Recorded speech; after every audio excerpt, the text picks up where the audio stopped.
CNN24 সংবাদে আপনাদের সবাইকে স্বাগত। সঙ্গে আমি ঋতুপর্ণা। দেখে নিব আজকের সংবাদ শিরোনাম। করিমগঞ্জে জলাশয় থেকে দম্পতিকে জীবন্ত উদ্ধার, ডুবে গেল 4 চাকার বাহন। অমৃত বৃক্ষ আন্দোলনের দ্বিতীয় পর্বের সূচনা করলেন বন ও পরিবেশ মন্ত্রী চন্দ্রমোহন পাটোয়ারি। পুরসভার সাড়া না পেয়ে মাসব্যাপী আন্দোলনের নাগরিক সমন্বয় মঞ্চের। 4 আগস্ট 95তম জন্মদিবসে শিলচরে 40 জন শিল্পী কিংবদন্তি শিল্পী কিশোর কুমারজির গান গাইবেন। বদরপুর সার্কেলে এখন সরকারি কাজ নয়, চলে গুন্ডাগিরি, অভিযোগ ভুক্তভোগীর।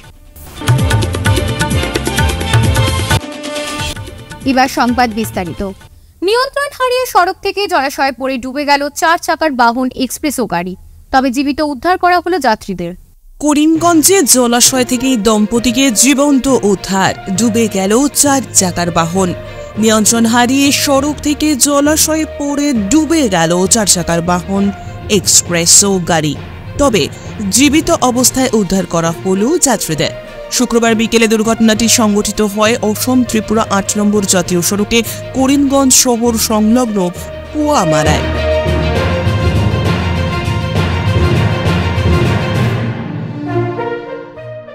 জানা গেছে এদিন বিকেল আনুমানিক 4টে নাগাদ অসম ত্রিপুরা জাতীয় সড়ক ধরে ত্রিপুরা থেকে করিমগঞ্জের দিকে যাওয়ার পথে একটি কালো রঙের বাহন পুয়ামারা RCC সেতুর সামনে পৌঁছলে হঠাৎই নিয়ন্ত্রণ হারিয়ে সেতু এবং জাতীয় সড়কের পাশে থাকা জলাশয়ে ছিটকে পড়ে যায়। এমন দৃশ্য দেখে স্থানীয়রা সঙ্গে সঙ্গে জলে নেমে সাঁতার কেটে ডুবে যাওয়া অল্টো গাড়ির ভেতর থেকে অক্ষত অবস্থায় চালক রমন জেরিয়াং এবং রোশন তেরিয়াং নামে এক মহিলাকে উদ্ধার করে ওপরে নিয়ে আসেন। দুজনে স্বামী স্ত্রী, তারা ত্রিপুরা থেকে শিলচর যাচ্ছিলেন বলে জানায় রমন। খবর পাঠানো হয় করিমগঞ্জ SDRF সহ পুলিশকে। খবর পেয়ে তড়িঘড়ি ঘটনাস্থলে উপস্থিত হয়ে জলে ডুবে যাওয়া গাড়ি উদ্ধারের জন্য তল্লাশি অভিযানে নেমে পড়ে SDRF বাহিনী। প্রায় 2 ঘন্টা তল্লাশি চালানোর পর উদ্ধার হয় গাড়িটি।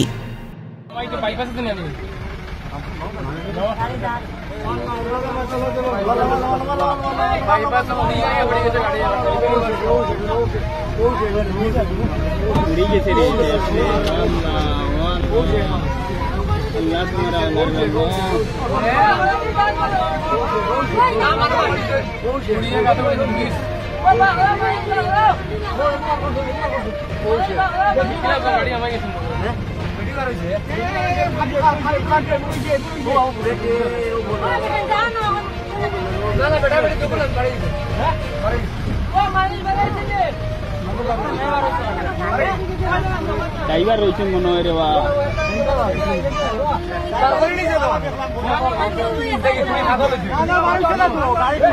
ড্রাইভার রয়েছে রে বা ড্রাইভার রয়েছে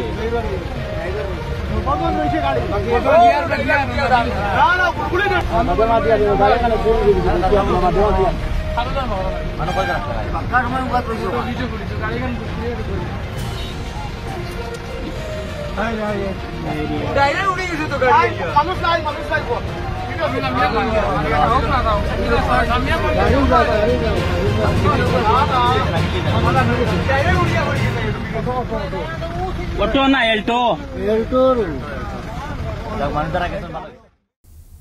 কামরূপ জেলার পলাশবাড়িতে অমৃত বৃক্ষ আন্দোলনের সূচনা করলেন বন ও পরিবেশ মন্ত্রী চন্দ্রমোহন পাটোয়ারি।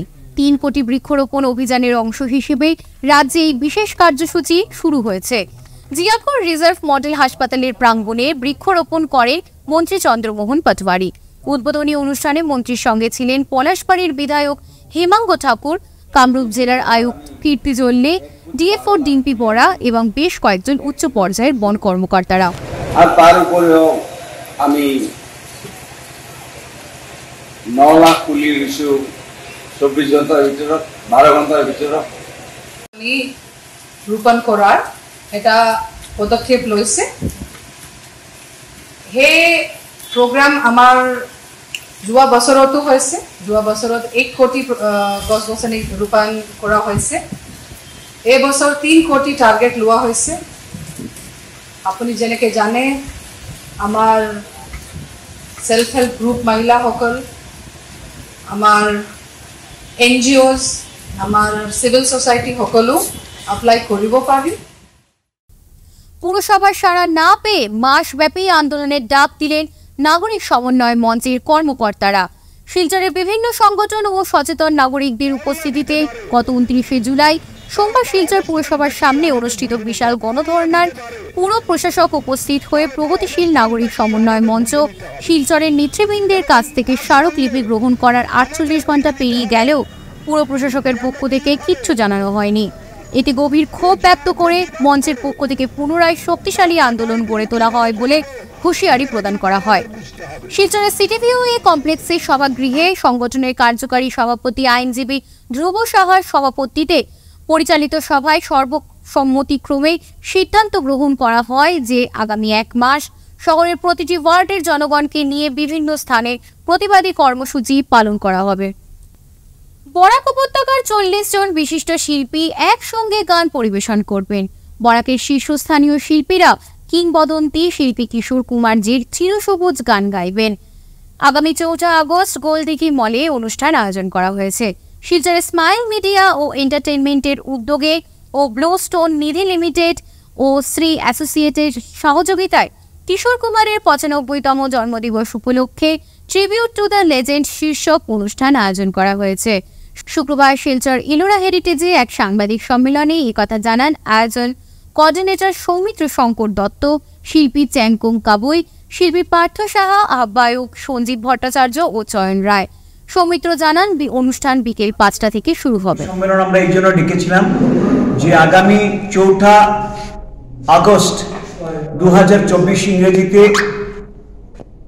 শিলচর গোলদিঘি শপিং মলের বাতায়ন কমপ্লেক্সে স্মাইল মিডিয়া অ্যান্ড এন্টারটেইনমেন্টের ব্যবস্থাপনায় এবং Bluestone Nidhi private limited title স্পন্সরিংয়ে এবং powered by Andromeda Shri associates তাদের সহযোগিতায় আমরা একটা অনুষ্ঠান করতে চলেছি। সেটা হচ্ছে কিংবদন্তি শিল্পী কিশোর কুমারের 95তম জন্মবার্ষিকী উপলক্ষে এক অনবদ্য সঙ্গীত সন্ধ্যা। এই সঙ্গীত সন্ধ্যায় মূলত কিংবদন্তি শিল্পীর চিরস্মরণীয় গানের ডালি নিয়ে সেখানে পরিবেশন করবেন বরাকের জনপ্রিয় কণ্ঠশিল্পী, যাকে বরাকের কিংবদন্তি কিশোর কণ্ঠ হিসেবে যাকে আমরা চিনি, সকলের প্রিয় চ্যাংকং কাবুই, এবং সাথে থাকছেন সিংলু দি। আমরা সবাই জানি সিংলু চ্যাংকংদার ছোট বোন, কিন্তু বরাকের একজন জনপ্রিয় কণ্ঠশিল্পী হিসেবে নিজের জায়গা তৈরি করেছেন। এছাড়া বরাকের 40 জন জনপ্রিয় কণ্ঠশিল্পী বরাকের বিভিন্ন প্রান্ত থেকে এসে সেই দিনের অনুষ্ঠানে কিংবদন্তি শিল্পী কিশোর কুমারকে শ্রদ্ধাঞ্জলি অর্পণ করবেন। আমরা বিশ্বাস রাখি বিগত বছর আমরা যে অনুষ্ঠানটা করেছিলাম হাজার কোটি কিশোর, তার সফলতার পর এই ধরনের অনুষ্ঠান সম্পর্কে জনগণের মধ্যে একটা প্রত্যাশা রয়েছে। আমরা আশা করি এবার সেইটা হয়তো সেরকম বৃহৎ আকারে হচ্ছে না, কিন্তু আমরা যেভাবে অনুষ্ঠানটা করছি সেখানে একটা শ্রদ্ধা এবং বিভিন্ন শিল্পীদের গাওয়া চিরস্মরণীয় গানের অনুষ্ঠানটা একটা আকর্ষণীয় অনুষ্ঠান হিসেবে পরিগণিত হতে চলেছে। और मैं तकरीबन 1973 साल से मेरे ये संगीत की शुरुआत, मेरा करियर का शुरू हुआ, और उसी तरह लोगों ने मेरे धुन को सुनकर तो लोगों का चाहत बढ़ने लगा। धीरे धीरे आते आते जैसे आज तक जो आने वाले 4 अगस्त को 95तम जो किशोरदा का जो जन्म दिवस पर जो स्माइल मीडिया एंटरटेनमेंट के आयोजक की तरफ से जो मुझे न्योता दिया गया, मैं उनके लिए बहुत बहुत आभारी हूँ। বদরপুর সার্কেলে এখন সরকারি কাজ নয়, চলে গুন্ডাগিরি, অভিযোগ ভুক্তভোগীর। সার্কেল ম্যাডামের নির্দেশে অফিসের নাম জানারির প্রয়োজনীয় কাগজপত্র জমা দিতে গেলে অভিযুক্তকারী লাজ মণ্ডল, বিশুবাবু এবং গৌতম বাবুর বাহিনী দিয়ে সুবোধ দাসকে শারীরিক হেনস্থার অভিযোগ উঠেছে। সংবাদ মাধ্যমের সামনে নিজের চরম হেনস্থার কথা প্রকাশ করায় এবার ভুক্তভোগী সুবোধ দাসের উপর ঝাঁপিয়ে পড়ে বদরপুর সার্কেলের সিন্ডিকেট বাহিনী। আমার নাম সুবোধ দাস, গড় গাংফার মির্জাপুর। আমার বিধানসভা ওই বদরপুর। হ্যাঁ, আমি একটা জায়গার নামজারি করার লাগে সার্কেল অফিসে জমা দিয়েছিলাম কাগজ ফর্ম। তখন ফর্মটা বিশ্ববাবুর কাছে নিয়ে দিছি, এভরিথিং কাগজ সব জমা। বিশ্ববাবু তো এটা আমিনগড় না কেটে জানি সার্কেল অফিসের, হ্যাঁ ওটার কাছে জমা নিয়ে দিছি এটা নামজারি করার লাগিয়া। আমার কাছে ফোন নম্বর লইছে আর বাকি কিছু কইছে না। কাগজটা দেখছে, কাগজ আর লাগবে না, কাগজ আর লাগতো না, ওটা কাগজ হইব। আমার নেক্সট দিন কইছে ফোন করে জানাইবো, কিন্তু ফোন করে জানায়নি। আমার ভাই হঠাৎ করে অসুস্থ হলো, এই জায়গাটা আমরা বিক্রি করতে লাগে। আমার ভাই মেডিকেল, আমি যখন গেলাম, যাওয়ার পরে আমার কাছে 12,000 টাকা লাগবে।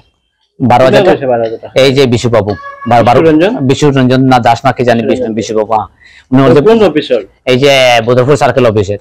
আমার বলছে 12,000 টাকা ঘুষ লাগবে, মানে 12,000 টাকা দিলে নামজারি হইব, নাইলে হইব না। আমি বলছি 12,000 লাগা, 15,000 লাগা তুমি খাসটা করে দিও। আমার ভাই হসপিটাল, আমার কথা মানছে না। না মানার সাথে আমার তো বাইরে মেডিকেল ঘুরিয়ে আমি এত বিপদ পড়ছি, কিন্তু আমার একটা নামজারিও না, আমি পয়সা কোনো আনতে লইয়া না।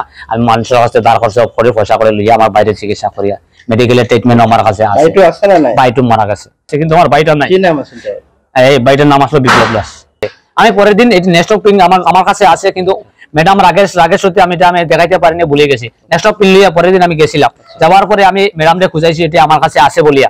ম্যাডামরে খুঁজাইয়া পাই না পাওয়ার সত্যি আমি বাইরের পরে এই স্টাফের বদরপুর সার্কেলের পুরা স্টাফ গুলায় আমাকে মানে একদম বেরিয়া রাখছে, ঘেরিয়া রাখছে। অনেকের সাথে ধাক্কা মারতো। এই যে বিশুবাবু আসিল, বিশুবাবু আসিল, বিশ্বরঞ্জনে আমার এই ধমকে মারতো। সার্কেল অফিসার আসিল না, এখানে সার্কেলের ভিতর দিয়ে ঢুকতে আতর বাম সাইডে খালো করে একটা লম্বা লইয়া একটা মানুষের, খুব ভদ্র মানুষ, সে আমাকে বাঁচাছে। হ্যাঁ, নাইলে এই সবগুলো কি করেছিল, কিও গালে পারেছিল বা কিও ঘেরাও করেছিল? আমার ঘেরাও করেছে, তুই সাংবাদিক আনিস, তুই সাংবাদিক মিডিয়ার ওসর কথা পাচ্ছিস। হ্যাঁ, মিডিয়ার ওসর কথা পাচ্ছিস, অন্য মানুষের মিডিয়া আনিছে। আমার দুঃখ লাগছে, আমরা শুনি আমার ভাই মরছে, আমি ডেথ সার্টিফিকেট দেখাইছি, ওইটা তো আমার কোনো আসে যায় না। আমি আরো বালা, আমি এটা দেখাইতে পারি, আমার অন্যায় করছো, আমি তো ঘুষ দিতে পারছি না। তোমার বাক স্বাধীনতা আছে। মুন্নি আমাকে ভাই বলে ডাকছে, উনি কি আমার ভাই হয়ে গেল? উনি তো আমার ভাই না। আমি তো মুন্নি বাংলার সোশ্যাল মিডিয়ার কাজ করে, ওটাই জানি, সমাজকর্মী, ওটাই জানি আমি।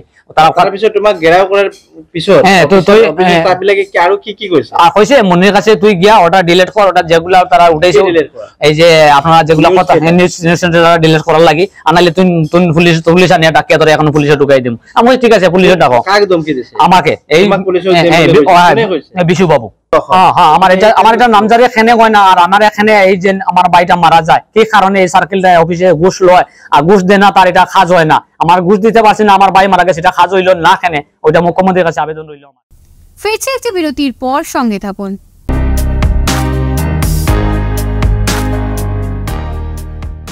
Grace well hospital, Meherpur, Silchar. এখানে আপনারা পাবেন ডায়ালিসিস, এন্ডোস্কোপি, সোনোগ্রাফি, ইকোকার্ডিওগ্রাফি, এক্স-রের মতো বিশেষ সুবিধে। উন্নত মানের ডাক্তারি পরিষেবার পাশাপাশি পাবেন আইসিইউ, এনআইসিইউ, ইনডোর, আউটডোর এবং যে কোনো রকম সার্জারি অত্যন্ত সুলভ মূল্যে এবং অত্যাধুনিক মানের। গ্রেস ওয়েল হসপিটাল বিভিন্ন ধরনের চিকিৎসা পরিষেবার পাশাপাশি এখানে আপনারা পাবেন বন্ধাত্ব কাটিয়ে মাতৃত্ব এবং পিতৃত্বের আশ্বাস। আপনার সুস্থ জীবনের লক্ষ্যে সর্বদা কাজ করে চলেছে গ্রেস ওয়েল হসপিটালের সদস্যবৃন্দ। ঠিকানা grace well hospital, Meherpur, Silchar 788015। আপনার সুস্থ এবং মঙ্গলময় জীবন কামনা করি আমরা। Grace well hospital. ফিরে এলাম বিরতির পর। উদারবন্দে সমাপ্তি হয়েছে ত্রৈমাসিক সেলাই প্রশিক্ষণ। উদ্যোক্তা জনশিক্ষণ প্রতিষ্ঠান শিলচর, ব্যবস্থাপক শ্রী শ্রী রামকৃষ্ণ সারদা সেবা সমিতি উদারবন।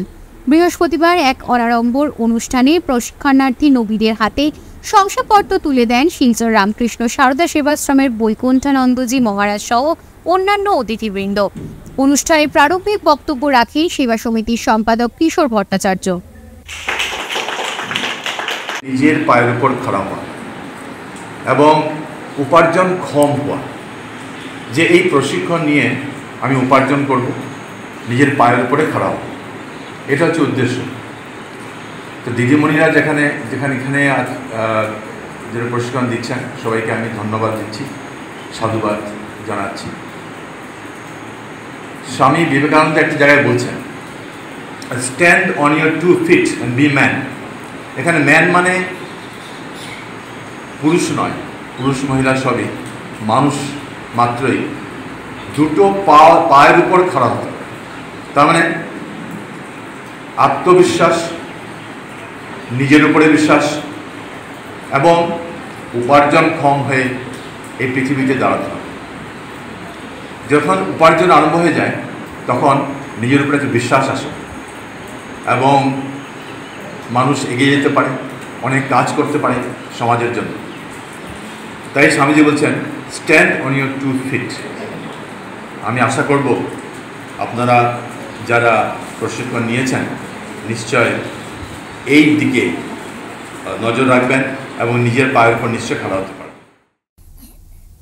কাছাড়ের বর্ষীয়ান চিত্র সাংবাদিক সুদীপ সিং বিগত কিছুদিন অসুস্থ অবস্থায় ছিলেন, কিন্তু বৃহস্পতিবার ওনার শারীরিক অবস্থায় অবনতি ঘটলে তাকে শিলচরের এক বেসরকারি হাসপাতালে ভর্তি করা হয়।